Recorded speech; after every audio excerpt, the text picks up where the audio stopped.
Good evening all. ஒரு சின்ன information உங்கள்கிட்ட ஷேர் பண்ணிக்கலாம் அப்படின்றதுக்காக தான் இந்த வீடியோ.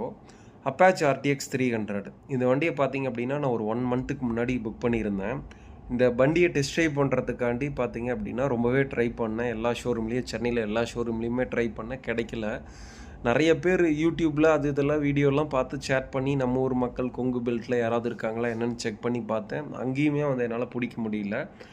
காட் கிரேஸில் இன்றைக்கி வந்துட்டு பார்த்தீங்க அப்படின்னா கோயம்புத்தூர் ஷோரூமில் டெஸ்ட் ட்ரைவ் வண்டி தராங்க. அதனால் வண்டியை வந்து இன்றைக்கி ஓட்டி பார்த்தேன். நான் வந்து ஆல்ரெடி மீட்டியர் 350 வச்சுருக்கேன். எனக்கு வந்து கம்ப்ளீட்டாக வந்து சாட்டிஸ்ஃபைடாக இல்லை. என்ன ரீசன் அப்படின்னா, நான் ஆல்ரெடி மீட்டியர் 350 வச்சுருக்கேன். ஒரு 6 மாதத்துக்கு முன்னாடி ஒரு வண்டி குறுக்கால் வந்து ஒரு சின்ன ஆக்சிடெண்ட் ஆணுச்சு. பட்டு நான் போய் அடித்ததில் எனக்கு வந்த அடி எல்லாமே பார்த்தீங்க அப்படின்னா என்னோடய மீட்டியர் வாங்கிக்கிச்சு. பட் இந்த வண்டியை ஓட்டும் பொழுது எனக்கு அந்த கான்ஃபிடென்ட் கிடைக்கல.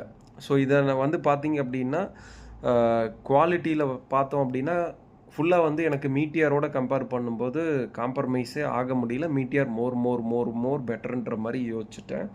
அதே மாதிரி ரெண்டாவது விஷயம் என்ன அப்படின்னா, இதில் வந்து பார்த்தீங்க அப்படின்னா பிரேக்கிங் சிஸ்டம் நல்லா இருக்குது, அதாவது RTX 300ல். பட் ஆனால் வந்து கான்ஃபிடென்ட் அப்படின்றது வந்துட்டு ரொம்பவே குறைவாக தான் இருக்குது. அதே மாதிரி த்ராட்டில் பண்ணும்பொழுது பார்த்தீங்க அப்படின்னா பவர் வந்துட்டு கம்மியாக இருக்கிற மாதிரி தான் எனக்கு ஃபீல் ஆகுது. வண்டியை நீங்கள் ஹை சிசி யூஸராக இருக்கீங்க அப்படின்னா கம்ப்ளீட்டாக வந்து ஒரு டெஸ்ட் ட்ரைவ் எடுத்துகிட்டு அதுக்கப்புறம் வண்டியை பை பண்ணுறது மோர் பெட்டர். நீங்கள் ஒரு 100 சிசியில் இருக்கீங்க, 150 சிசியில் இருக்கீங்க அப்படின்னா உங்களுக்கு மேபி சூட் ஆகலாம்.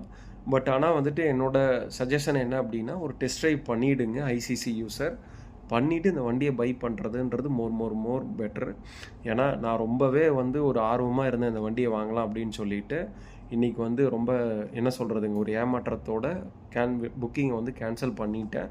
ஸோ நீங்கள் ஒரு டெஸ்ட் ட்ரைவ் எடுத்துகிட்டு அதுக்கப்புறம் வண்டியை வாங்கலாமா வேணாமான்றதை நீங்கள் முடிவு பண்ணிக்கோங்க. தேங்க்யூ.